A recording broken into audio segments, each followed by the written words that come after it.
میں 2 سال پہلے رہا جوڈیشل کمیشن میں، اور پھر دوسری دفعہ ہمارے تمام بار کونسل کے لوگوں میں اس وقت میں بار کونسل کا ممبر نہیں ہوں، لیکن جب سال پہلے دوبارہ میری ٹرم ختم ہوئی تھی اور اپوائنٹ ہونا تھا، تو میں مشکور ہوں تمام دوستوں کا کہ ہمارے ہر جگہ پر الیکشن میں ایک دوسرے کے ساتھ ہوتی ہے تقسیم بھی، لیکن تمام دوستوں نے، ہمارے گروپ نے اور مخالف گروپ کے بھی تمام ممبروں نے کہا کہ اگر اختر صاحب کو نامینیٹ کرتے ہیں تو ہم اس کے لیے کوئی دوسرا کینڈیڈیٹ نہیں کھڑا کریں گے، اور ہم سب سپورٹ کریں گے کہ اختر صاحب کو ہونا چاہیے، وہی صحیح ہمیں ریپرزینٹ کر رہے ہیں۔ تو اس پر میں تمام دوستوں کا مشکور۔ دیکھیے، یہ جو جوڈیشل کمیشن والا مسئلہ ہے، رول آف جوڈیشل کمیشن کی بات کی گئی ہے۔ پہلے تمام اپوائنٹمنٹس ججز کی ہائی کورٹ میں اور سپریم کورٹ میں ڈسکریشن پر ہوتی تھیں، اور صرف 3-4 آدمی ہوتے تھے فیصلہ کرنے والے۔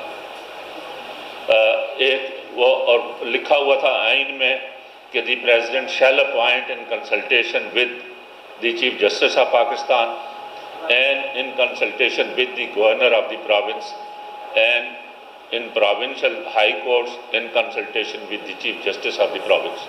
اب آپ ذرا دیکھ لیں، پریزیڈنٹ کا مطلب یہ ہے کہ he acts on advice of the prime minister، تو پرائم منسٹر اور پریزیڈنٹ ہو گئے، چیف جسٹس آف پاکستان ہو گیا۔ جب گورنر کی کنسلٹیشن کہتے ہیں تو گورنر چیف منسٹر سے کنسلٹ کرے گا، اور پھر پروونس کا چیف جسٹس۔ تو یہ 5 آدمی ہیں، جو 5 آدمی تھے جو ججز کو اپوائنٹ کرتے تھے۔ بار کونسلز کا اعتراض یہ تھا، میرے خیال میں آپ کا ٹائم زیادہ نہیں لوں گا، لیکن میں تفصیل سے بات آپ کے سامنے رکھنا چاہتا ہوں کہ جھگڑا کیا ہے۔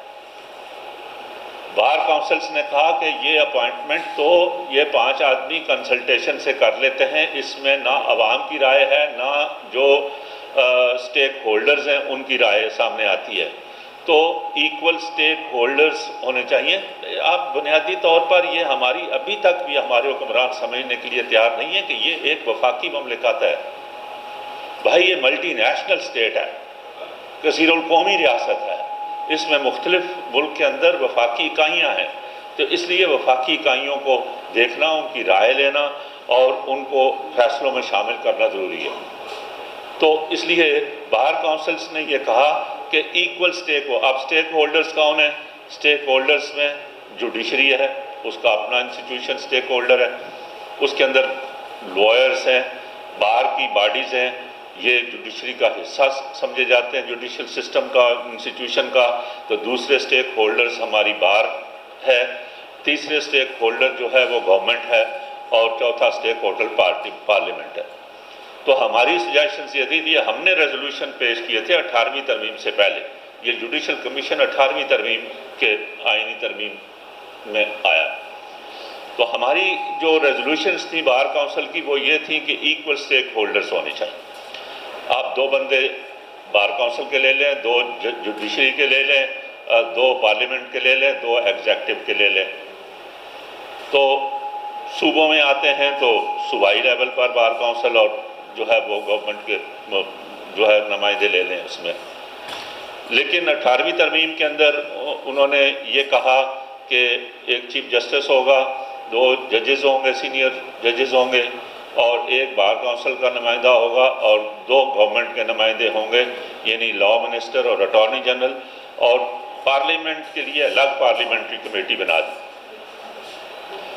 کہ اس کمیشن کی ریکمنڈیشن کے بعد پارلیمانی کمیٹی کے پاس جائے گا، اور پارلیمانی کمیٹی بھی اس میں رائے دے۔ اب اس کے بعد یہاں تک بھی کسی حد تک ٹھیک تھا، لیکن اس کے بعد ہماری سپریم کورٹ نے افتخار محمد چودھری صاحب نے ایک کیس میں ججمنٹ دے کر مجبور کیا، جس کو کہتے ہیں کہ یہاں انگوٹھا رکھ کے 19th امینڈمنٹ کروائی، اور اس 19ویں ترمیم میں 4 سینئر ججز کر دیے، ایک ریٹائرڈ جج جس کو چیف جسٹس ہی نامینیٹ کرے گا، تو ایک خود چیف جسٹس، 6 بندے ہو گئے۔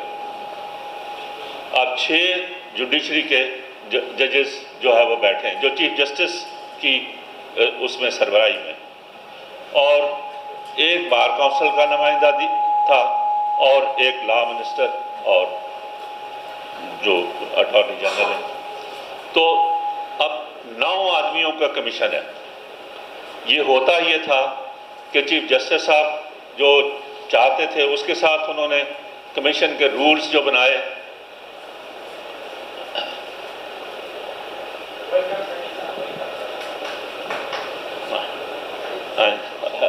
کوئی بات جو اس کمیشن آئین میں کہتا ہے کہ کمیشن اپنے رولز جو ہے وہ بنائے گا. وہ جو رولز بنائے وہ 1 پیج کے 4-6 رولز ہیں. اس میں بھی ساری پاورز جتنی ہیں وہ چیف جسٹس کے پاس. یعنی آئین تو کہتا ہے کہ کمیشن نامینیٹ کرے گا، لیکن رولز کہتے ہیں کہ چیف جسٹس جو ہے وہ نام پرپوز کرے گا.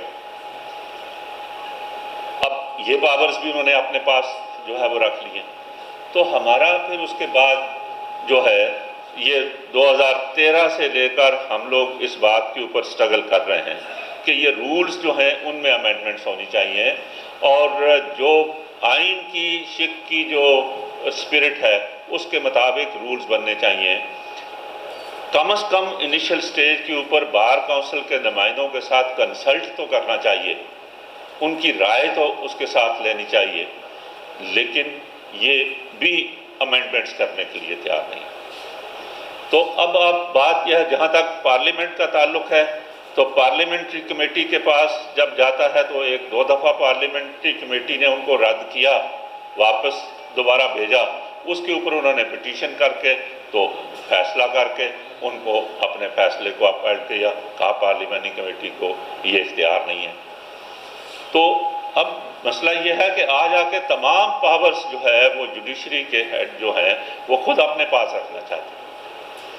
تو یہ بنیادی طور پر جو ہے وہ جھگڑا اس بات کا ہے کہ بھائی اس کو کوئی ڈیموکریٹائز کریں، اس کو کوئی پاورز کو ڈیوالو کریں. یہ سارا جھگڑا دیکھیں نا، یہ بینٹ آف مائنڈ چلا آ رہا ہے ہماری پارلیمنٹ سے لے کے نیچے تک. بینٹ آف مائنڈ چلا آ رہا ہے کہ جہاں آپ اس فیڈریشن کے اندر، اس وفاق کے اندر آپ یہ سٹرگل کرتے ہیں پولیٹیکل پارٹیز کے پاس اور پارلیمنٹ کے پاس کہ ڈیولیوشن آف پاورز اوپر سے نیچے تک ہونا چاہیے، to the province and to the local level. وہ جہاں آپ کرنے کے لیے تیار نہیں ہیں اور سینٹرلائزڈ کرنا چاہتے ہیں، تو تمام انسٹیٹیوشنز جو ہیں وہ اسی سے انسپائریشن لے کے اپنی ساری پاورز کو سینٹرلائز کرنا چاہتی ہیں. بیسیکلی میرا کہنا یہ ہے کہ سسٹم کی بات اس ملک کے اندر. اب آپ دیکھیں کہ بھائی اس کے اندر اب پارلیمنٹ کے رول کی بات ہے، صرف رول آف جو ہے وہ ہمارا بار کا نہیں ہے. بار نے تو میں سمجھتا ہوں کہ شروع سے لے کے ایک رول پازیٹیولی پلے کیا ہے، اور آج بار کا رول ہی ہے کہ جس نے پبلک ڈسکشن بنا دی ہے. یعنی اور وہ میں کہوں گا ضرور کریڈٹ ان ججز کو دوں گا کہ جو آج کچھ ججز جو جوڈیشل کمیشن میں ہیں. ورنہ پہلے تو یہ ہوتا تھا کہ بھائی ججز اپنی میٹنگ کر کے تو وہ 6 پہلی میجارٹی میں ہوتے تھے، فیصلہ کر کے آ جاتے تھے. جب کمیشن کی فارمل میٹنگ ہوتی تھی وہ پٹ کرتے تھے اور آلریڈی 6 آدمی سارے لا دیتے تھے، اور ہم جو بھی کہتے رہیں تو ہمارا تو ویو مائنورٹی ہے 1 آدمی کا. تو اس لیے جو ہے وہ رول جو ہے وہ صرف بار کا رول نہیں ہے. بار نے تو اپنا رول میں سمجھتا ہوں پلے کیا ہے. پارلیمنٹ کے رول کی بات ہے، پولیٹیکل پارٹیز کے رول کی بات. اب آپ ذرا دیکھیے اس ملک کے اندر سسٹم کی بات ہے. ایک تو بات تو ہم جوڈیشری کی کر رہے ہیں، لیکن اس پورے ملک کے اوور آل کانسٹیٹیوشنل جو ہے وہ ایشو کی بات ہے. کیونکہ جب ہماری 2013 سے اور 2019 سے ہم لکھ کر تحریری طور پر امینڈمنٹس بھی ان کے سامنے دے رہے ہیں، اور ہوتا یہ تھا کہ ایک جب ہم نے بہت اسرٹ کیا کمیشن کے اندر تو انہوں نے کہا جی اچھا ہم رولز کمیٹی بنا دیتے ہیں جو اس رول کو ری ڈرافٹ کرے گی یا امینڈمنٹس کے لیے. اب ہوتا یہ تھا پچھلے جو 4-5 چیف جسٹسز رہے ہیں کہ وہ ریٹائرمنٹ سے 1 مہینہ پہلے ایک کمیٹی بناتے ہیں ہیڈڈ بائی دی سینئر جج. بائی دی ٹائم وہ ریٹائر ہو جاتے ہیں، کمیٹی کی میٹنگ نہیں ہوتی ہے تو وہ جو سینئر جج ہے وہ چیف جسٹس بن جاتا ہے، کمیٹی ختم ہو جاتی ہے. یہ 1 دفعہ 2 دفعہ 3 دفعہ 4 دفعہ یہ تو میں نے بھگتے ہیں، مطلب ہے یہ چیف جسٹسز۔ اس کے بعد لاسٹلی جب موجودہ چیف جسٹس صاحب کمیٹی کے چیئرمین بنے اور وہی ہوا کہ مہینے کے بعد کے اندر وہ چیف جسٹس آف پاکستان ہو گئے، تو پھر انہوں نے کمیٹی نہیں بنائی۔ پھر ہم کہتے رہے کہ سینئر جج کی سربراہی میں کمیٹی بنائی جائے، تو سینئر جج قاضی فیضیسہ صاحب تھے، تو قاضی صاحب سے وہ سمجھتے تھے کہ قاضی صاحب ہم سے ایگری کرتے تھے کہ رولز امینڈ ہونے چاہیے، کیونکہ وہ یہی بات کر رہے ہیں جو ہم کہہ رہے ہیں۔ کل پتہ نہیں جب چیف جسٹس بنیں گے تو کیا ہوگا سرکی صاحب، لیکن آج تک تو وہ ایگری کر رہے ہیں ہمارے ساتھ۔ تو اس کے بعد ان کو انہوں نے نہیں بنایا، اور یہ میں اس وجہ سے بھی کہہ رہا ہوں ہمارے سندھ کے اندر جو یہ ایشوز خاص کر جو اٹھا، اور جب میں نے زیادہ شور کیا تو انہوں نے کہا کہ اچھا ٹھیک ہے میٹنگ بلا لیتے ہیں۔ انہوں نے اپنی سربراہی میں ایز اے چیف جسٹس اس کمیٹی کی میٹنگ بلائی، not as previously headed by the senior puisne جج۔ اس کی 3.5 گھنٹے میٹنگ ہوئی۔ 3.5 گھنٹے میں میں نے ان کے سامنے یہ صلاح الدین صاحب نے بھی ہماری کافی ہیلپ کی، اور ہم نے دنیا بھر کے جو ایکسپیرینسز ہیں جہاں وہ سے ہم انہیرٹ کرتے ہیں سسٹم برطانیہ کا، کہ ہم نے ان سے کہا، ایک جج صاحب نے کہا اختر صاحب کیا کرائیٹیریا اور رولز کی بات کرتے ہیں، جج should be a gentleman first and gentleman last.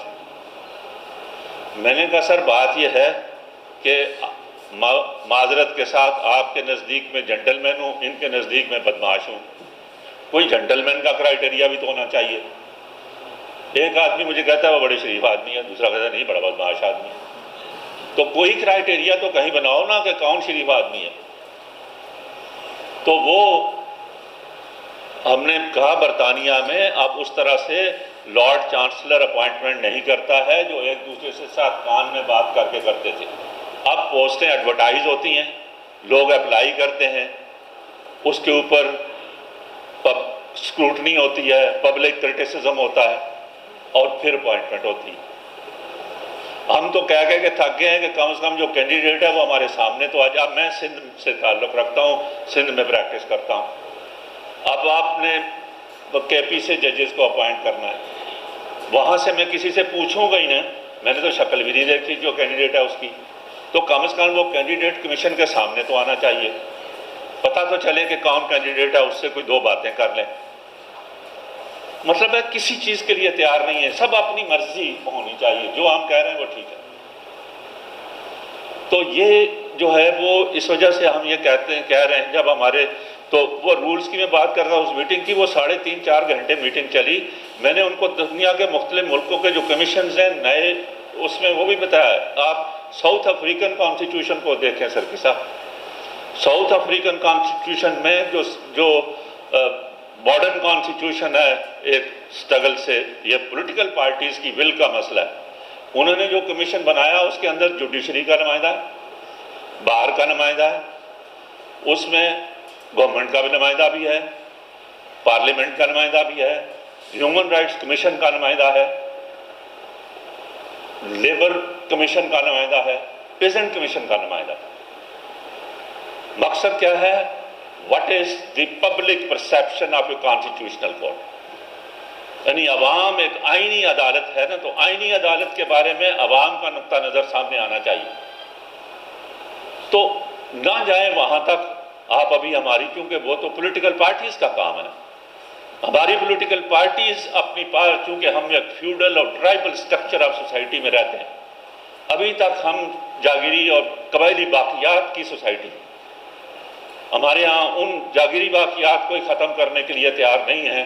تو کیپٹلسٹ ڈیولپمنٹ ہو، سوشلسٹ ڈیولپمنٹ ہو، میرے نقطہ نظر سے سوشلسٹ نہ ہو، لیکن کم از کم آپ کیپٹلسٹ ڈیولپمنٹ اس ملک کے اندر کرنے چاہتے ہیں۔ تو یہ تو ٹھیک ہے پولیٹیکل پارٹیز کا مسئلہ ہے، لیکن کم از کم گیون سسٹم کے اندر کوئی تو پاورز کسی جگہ پر ڈیوالو کریں۔ یہ ہمارا جو ہے وہ ہم نے پھر اس کے بعد جو وہ میٹنگ ہوئی، اس کے بعد انہوں نے 3.5-4 گھنٹے کی میٹنگ کے بعد کہا کہ meeting is adjourned for further deliberations. Further deliberations کی میٹنگ بلانے کی بجائے پھر ہم نے کہا کہ کمیٹی کانسٹیٹیوٹ کریں سینئر جج کی سربراہی میں. آپ وہ کہتے ہیں کہ جی ہم نے کرائٹیریا بنا لیا ہے. کیا کرائٹیریا بنا لیا ہے؟ کہ جی انٹیگریٹی ہونی چاہیے، کمپیٹنس ہونا چاہیے اور اس کا کیپیسٹی ہونی چاہیے کام کرنے کی. بھئی یہ تو جنرل اصول ہے نا. اب یہ سینیارٹی صرف یہ اس لیے نہیں ہے کہ ہائی کورٹ سے سینئر جج سپریم کورٹ میں لے کر جایا جائے. بھائی ڈسٹرکٹ جوڈیشری سے کیا کریں؟ جب ہائی کورٹ کے اندر اپوائنٹمنٹس کریں گے تو ہمارے جو وکیل ہیں جانتے ہیں کہ ہم ڈسٹرکٹ جوڈیشری سے ڈسٹرکٹ ججز کو لیتے ہیں. تو اگر ڈسٹرکٹ کورٹ میں ڈسٹرکٹ جج کو آپ نے سپرسیڈ کرنا ہے تو کیا کرائٹیریا ہوگا؟ آپ ٹرائبونل سے لوگوں کو لیتے ہیں تو کیا کرائٹیریا ہوگا؟ تو کوئی کرائٹیریا تو اس رولز کے اندر لکھو کہ کس جگہ پر کیا ہوگا، نہ کہ آپ کی مرضی ہو کہ جو آپ جس کو مرضی آپ اٹھا لیں، ڈسٹرکٹ جج سے جس کی مرضی آپ اٹھا لیں. اور جب آپ اگر سروسز کے زیادہ لوگ اگر ہیں تو وہ جانتے ہیں جب کسی سینئر کو سپرسیڈ کرتے ہو تو جس کو سپرسیڈ کرتے ہو اس کی کیا حالت ہوتی ہے، کیا وہ فیل کرتا ہے. Until and unless there are ہم ایسا نہیں کہہ رہے، ہم کہہ رہے ہیں کرائٹیریا بنائیں کہ کیا کرائٹیریا ہوگا سپرسیشن کا جب اس کو وہ کرتے ہیں. تو یہ ہمارے جو ہے جب یہ نہیں مانا جا رہا تو ہم پارلیمنٹ کو کہتے ہیں کہ بھائی پھر کانسٹیٹیوشنل امینڈمنٹ کریں. پارلیمنٹری کمیٹی کو بھی نیگیٹ کر دیا اور ہمارا کمیشن بھی نہیں چل رہا ہے، اس کے اندر بھی جو مرضی ہے چیف صاحب کی وہ کریں گے. تو پھر ہم پارلیمنٹ والوں سے یہ کہتے ہیں کہ بھائی کوئی کانسٹیٹیوشنل امینڈمنٹ کریں. یہ آرٹیکل 175A میں 19ویں ترمیم کو ختم کر دیں. کوئی اور یہ پارلیمانی کمیٹی نہیں اگر وہ کوئی افیکٹو ہے تو پھر ایسا کمیشن بنائیں جس میں پارلیمنٹ کا نمائندہ بھی کوئی ہو. تو سسٹم چینج کے لیے کوئی تیار نہیں. ہماری خوش قسمتی ہے کہ ہمارے 2-3 ججز اس وقت سپریم کورٹ میں وہ ہیں جو کمیشن کے اندر ہیں سینئر ججز میں کہ جو ان ایشوز پر کسی نہ کسی حد تک ہمارے ساتھ آواز ملا رہے ہیں. انہی کی وجہ ہے کہ یہ شور ہو گیا، ورنہ تو کچھ بھی نہیں ہوتا تھا.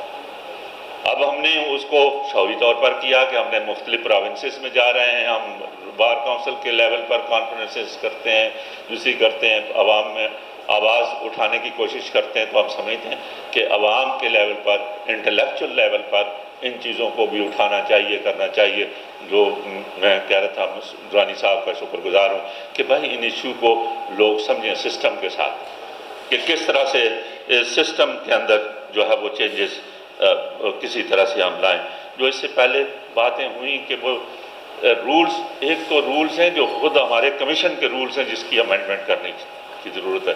دوسری انصاف کے حوالے سے سپریم کورٹ کے اپنے رولز کے اندر بھی امینڈمنٹ کرنے کی عادت ہے جس کی طرف صلاح الدین صاحب نے بھی اشارہ کیا تھا کہ آپ یہ 100 موٹول میں اس سے پہلے ہائی کورٹ کا پرانا واقعہ بتا دیتا ہوں آپ کو کہ جب ان کی اپنی ضرورت ہوتی ہے چیف جسٹسز کی اور تو وہ کیا کرتے ہیں.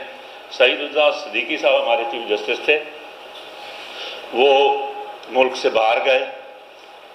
جب واپس آئے تو ان کے پاس گھر میں 2 ٹیلی فون تھے. ایک ٹیلی فون ان کے اپنے بیڈ روم میں تھا جو وہ کہتے ہیں کہ لاک تھا بیڈ روم، ایک ٹیلی فون باہر رکھا ہوا تھا. جب واپس آئے تو وہ جو بیڈ روم میں ٹیلی فون تھا اس کا بل بھی بہت زیادہ آ گیا، ہزاروں میں آ گیا. تو انہوں نے اس وقت ہمارے دوست بیرسٹر ودود صاحب ڈپٹی اٹارنی جنرل، ان کو کہا کہ یار یہ تمہارے ٹیلی فون محکمے والے کیا کرتے ہیں، میرے بیڈ روم کے فون پر بل زیادہ آ گیا. تو انہوں نے کہا صاحب ہم ویسے تو کوئی نہیں سمجھ میں آتا لیکن ایک پٹیشن فائل انہوں نے کہا کوئی پٹیشن فائل کر لو، ہم کو بلا لیتے ہیں.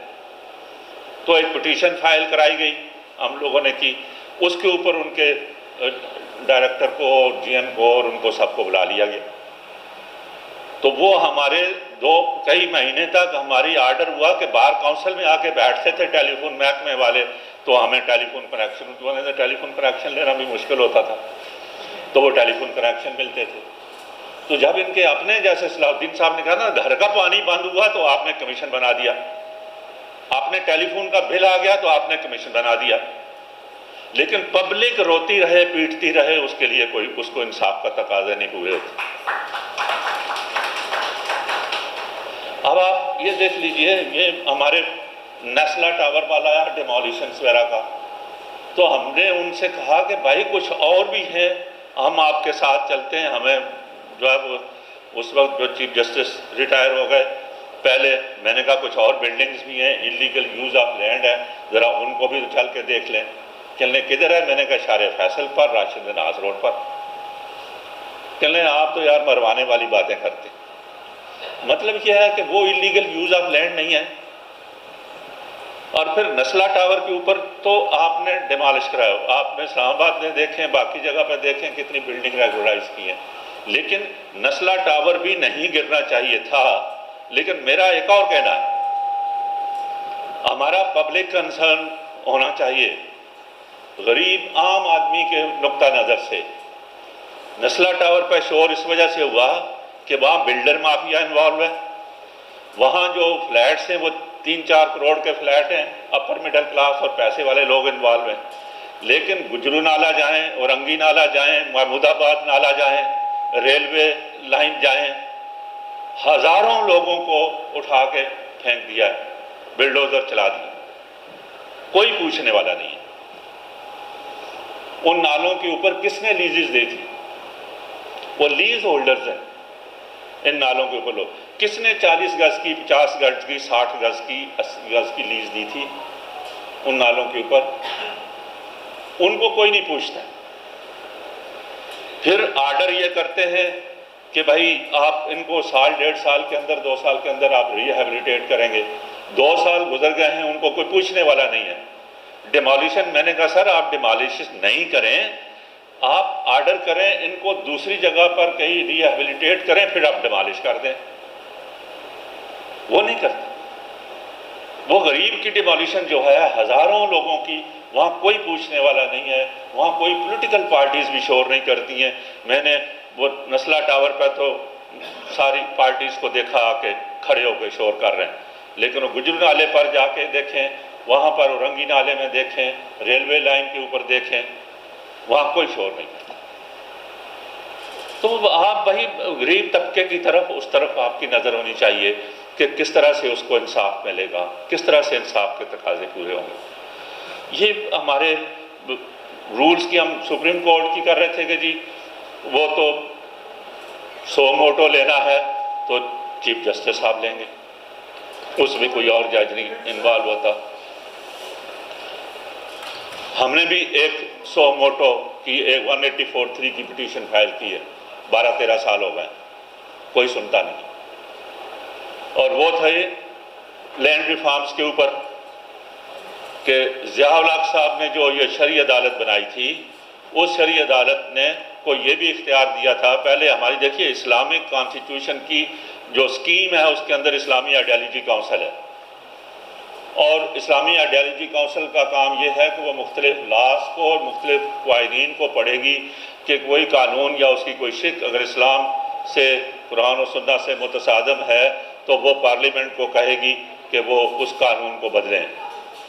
تو ساورنٹی آف پارلیمنٹ اس میں قائم ہے، لیکن شریعت کورٹ کو یہ اختیار دے دیا کیا کہ اس کو بھی اختیار ہے کہ وہ کسی قانون کو غور کرے کہ کوئی اسلام سے متصادم تو نہیں ہے، اور اگر وہ فیصلہ دے کہ یہ قانون یا اس کی شک قرآن و سنت سے متصادم ہے تو وہ کہے کہ 4 مہینے میں 6 مہینے میں قانون بنا دیں، نہ بنے تو آج خود قانون ہو جائے گا۔ اب یہ ہمارے وکلاء جانتے ہیں کہ ساورنٹی آف پارلیمنٹ کدھر گئی۔ یعنی ہمیں یہ پڑھایا گیا ہے تمام لاء میں کہ بھائی پارلیمنٹ تو لاء پارلیمنٹ بناتی ہے، عدالتیں تو صرف تشریح کرتی ہیں۔ تو یہاں قانون بنانے کا اختیار ایک شرعی عدالت کو دے دیا گیا، اور انہوں نے یہ کہا کہ لینڈ ریفارمز جو ایوب خان کے دور میں اور بھٹو صاحب کے دور میں جو لینڈ ریفارمز ہوئی تھی وہ قانون وہ اسلام سے متصادم ہیں۔ اور ان میں ایک جج جو مائنارٹی ویو ہے ڈاکٹر نسیم حسن شاہ صاحب کا، وہ یہ کہتا ہے کہ land belongs to Allah and then those who are tillers of the land, یعنی زمین اللہ کی ہے اور اس کے بعد اس کی ہے جو اس کے اوپر کاشت کرتا ہے۔ اب یہ قرآن پاک کی آیت سے کہتے ہیں وہ تو اس لیے ججز میں دو مولوی ایک جج بیٹھتا ہے اگر، تو ان میں سے کوئی ایک صحیح انٹرپریٹ کر سکتا ہے، کوئی ایک غلط انٹرپریٹ کر سکتا ہے۔ اسی وجہ سے وزڈم یہ ہے کہ پارلیمنٹ اجتماعی عوام کا شعور ہے جس کی بنیاد پر قانون سازی ہوتی ہے۔ جج صرف اس کی تشریح کر سکتا ہے، جج قانون سازی نہیں کر سکتا۔ وہ ہم نے کہا کہ ان کو اختیار ہی نہیں تھا آرٹیکل 253 میں کہ شریعت کورٹ اس بات کو سنتی، کیونکہ 253 آرٹیکل کانسٹیٹیوشن کا از خود اجازت دیتا ہے پارلیمنٹ کو کہ وہ قانون سازی سے زمین کی یا کسی کی لمٹ قائم کر سکتی ہے، تو وہ اس کے تحت ہوا تھا، آپ کو اختیار ہی نہیں تھا۔ وہ پٹیشن افتخار محمد چودھری سے لے کر آج تک پینڈنگ میں ہے، اس کو کوئی سنتا نہیں، کیونکہ اس میں جج بھی وہ ہیں جو زمیندار ہیں، اس میں پالیٹیشنز بھی وہ ہیں وہ جاگیردار اور زمیندار ہیں، اور ریاست سب سے بڑے اب اور نئے ہمارے ایبسینٹی لینڈ لارڈز ہمارے اصل حکمران ہیں۔ جو اصل حکمران ہیں آپ ان کو دیکھیں کہ سب سے بڑے آپ لینڈ ہولڈرز وہ بنتے جا رہے ہیں، اور ان کا ایکول سٹیک ہولڈر ہیں وہ آپ اس لینڈڈ ایرسٹوکریسی میں۔ تو یہ سسٹم کی بات ہے بھائی، صرف ہمارے رول آف پاور کی یا جوڈیشری کی اپوائنٹمنٹ کی بات نہیں ہے۔ ہم چونکہ اس شعبے سے تعلق رکھتے ہیں تو ہم بہت آپ کے مشکور ہیں کہ آپ نے اس ایشو کو رکھا، عوامی سطح پر انٹلیکچل لیول پر رکھا، لیکن صرف لڑائی بہت بڑی ہے، ہمیں سب کو اس لڑائی کو مل کر لڑنا ہے۔ Thank you.